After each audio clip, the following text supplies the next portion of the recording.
Semoga kumpulnya kita di tempat ini bersama orang-orang yang kita cintai, kelak kita dikumpulkan di surga Allah Subhanahu wa ta'ala. Salawat beserta salam semoga terlimpah curahkan untuk Nabi tercinta Nabi Muhammad sallallahu alaihi wasallam, untuk keluarganya, sahabat-sahabatnya, dan seluruh pengikutnya. Bapak-bapak, ibu-ibu yang kami hormati dan kami cintai, insya Allah tema kajian kita siang hari ini kita akan membahas keutamaan menjaga lisan, ya.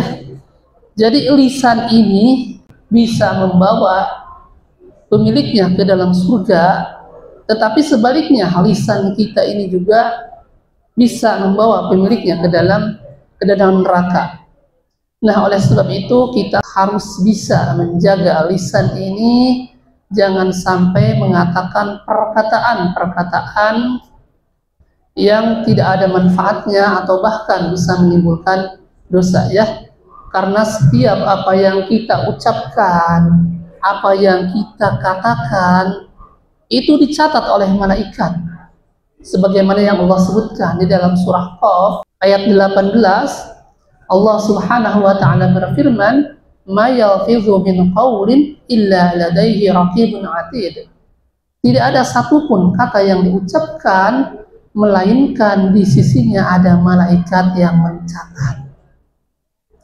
Jadi setiap kata yang kita ucapkan ini setiap kata, dan bukan hanya perkataan seseorang, akan tetapi tulisan yang kita tulis, komentar yang kita komentar itu dicatat oleh malaikat, ya. Karena tulisan ini merupakan wakil daripada lisan kita. Jadi hendaklah kita berhati-hati dalam membuat status misalnya, atau mengomentari status orang.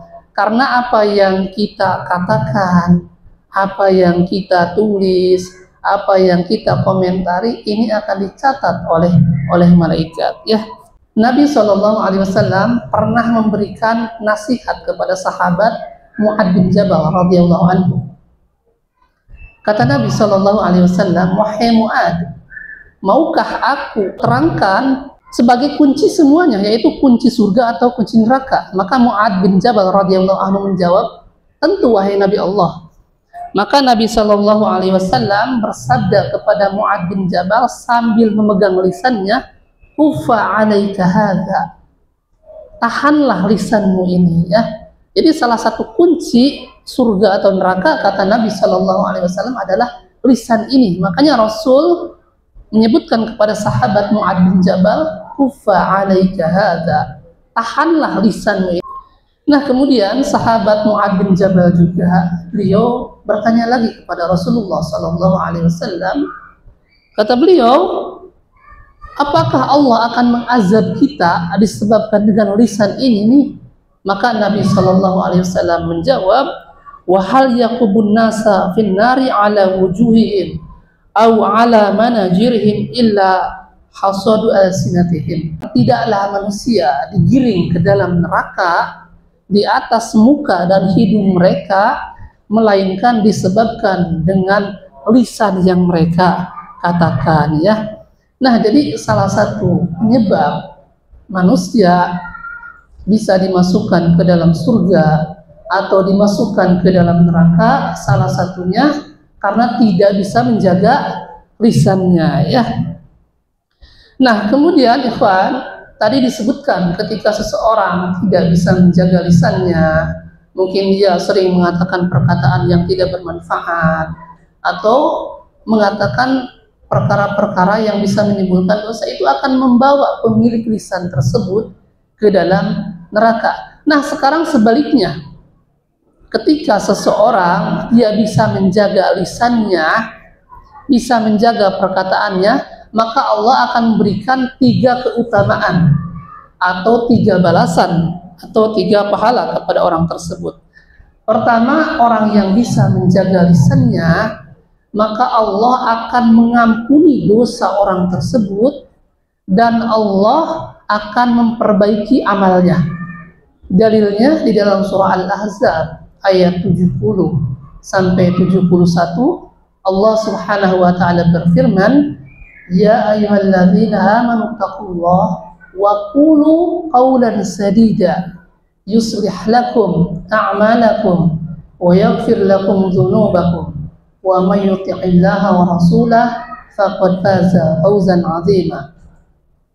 Kata Allah Subhanahu wa taala, wahai orang-orang yang beriman, bertakwalah kamu kepada Allah dan katakan perkataan yang baik, yang lurus. Balasannya apa? Yuslih lakum a'malakum, maka Allah akan memperbaiki amalmu.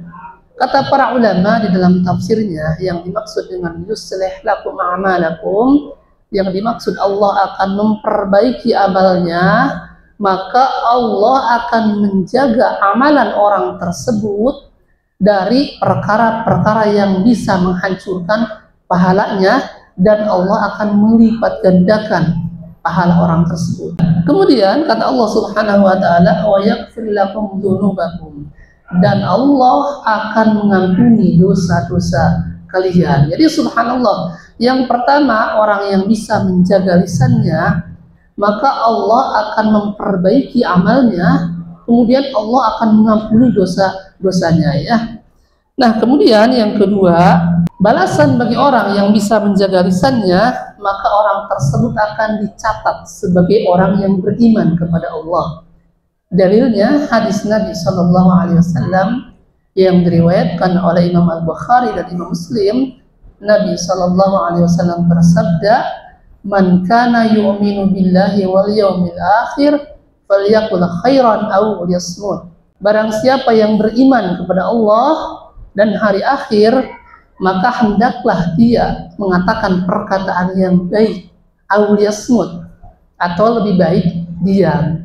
Jadi Nabi mengatakan, kalau seandainya perkataan kita tidak ada manfaatnya atau bahkan mungkin bisa mengakibatkan dosa, maka sebaiknya diam, kata Nabi ya. Nah, jadi yang kedua, salah satu pahala bagi orang yang bisa menjaga lisannya, orang tersebut dicatat sebagai orang yang beriman ya. Kemudian yang ketiga, orang yang bisa menjaga lisannya, maka orang tersebut akan dijamin surga oleh Allah Subhanahu wa taala. Dalilnya hadis Nabi Shallallahu Alaihi Wasallam yang diriwayatkan oleh Imam Al-Bukhari. Kata Nabi Shallallahu Alaihi Wasallam, "Mayyadman lima baina lihiyaihi wa ma baina rijlaihi adman lahul jannah." Barang siapa yang bisa menjaminku di antara jenggotnya dan di antara kedua kakinya, maka aku akan menjamin surga kepada orang tersebut. Jadi kalau kita sederhanakan, barang siapa yang bisa menjaga lisannya dan bisa menjaga kemaluannya, maka Allah Subhanahu wa taala akan menjamin surga kepada orang tersebut ya. Nah, jadi kalau kita rangkum, orang yang bisa menjaga lisan dari perkataan-perkataan yang tidak bermanfaat atau bahkan bisa menimbulkan dosa, maka Allah akan memberikan 3 balasan, 3 keutamaan kepada orang tersebut. Yang pertama, Allah akan mengampuni dosa-dosa orang tersebut, kemudian Allah akan memperbaiki amalnya, yaitu Allah akan menjaga amalan orang tersebut dari perkara-perkara yang bisa menghapus pahalanya. Kemudian pahala yang kedua, bagi orang yang bisa menjaga lisannya, maka orang tersebut dicatat sebagai orang yang beriman oleh Allah. Kemudian yang ketiga, orang yang bisa menjaga lisannya, maka Allah Subhanahu wa taala akan menjamin surga kepada orang tersebut ya. Nah, mungkin ini saja yang bisa kami sampaikan ya. Sebenarnya pembahasan ini masih sangat panjang. Insya Allah kalau Allah takdirkan, kita akan dikumpulkan kembali di tempat yang mulia ini ya. Subhanakallahumma wa bihamdika asyhadu an la ilaha illa anta astaghfiruka wa atubu ilaik. Wassalamualaikum warahmatullahi wabarakatuh.